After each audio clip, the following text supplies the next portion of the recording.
हे guys, welcome to my new blog. तर आता क्लास सुटला होता, मी चाललो होतो मित्रांसोबत. मित्र बोलले होते स्तंभावर भारी एकदम भारी मूर्ती बसलेली म्हणे आपल्या महाराजांची. स्तंभावर जाताना एक KTHM दिसलं कॉलेज. तर माझा मित्र KTHM कॉलेजलाच आहे. तर तो बोलला म्हणे अरे थांब म्हणे, कॉलेज सुटले म्हणे, आता थोडं मटकू दे म्हणे, स्टाईल मारू दे, पोरी सुटल्या असं, क्लास सुटला आहे म्हणे, आता कॉलेज सुटले तर मुले आले असं. मग आता स्तंभावर आलो. स्तंभावर तुम्हाला दाखवतो आता मूर्ती, वेगवेगळ्या अँगलमध्ये आपल्या महाराजांची मूर्ती दाखवतो. आता भावना तुम्ही मला फक्त एकच सांगा, मूर्ती करणाऱ्यानी ही प्राईस किती घेतली असं, म्हणजे किती रुपये घेतले असं महाराजांची एवढी मोठी मूर्ती बनवायला. कमेंटमध्ये सांगा, कोणाकोणाला माहिती, आपण बघूया तरी किती प्राईस घेतली असं. तुम्ही बघू शकता किती मोठी मूर्ती केलेली आहे महाराजांची आणि किती भारी दिसते. म्हणजे काय बोलू आता महाराजांबद्दल, एवढं भारी. आणि बघा तुम्ही किती पब्लिक आहे व्हिडिओ काढण्यासाठी महाराजांच्या मूर्तीचा.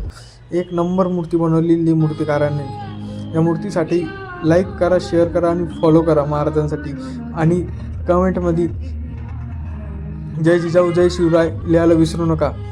तर मी आता चाललेलो होतो घरी. भेटूया नेक्स्ट ब्लॉगमध्ये. हर हर महादेव.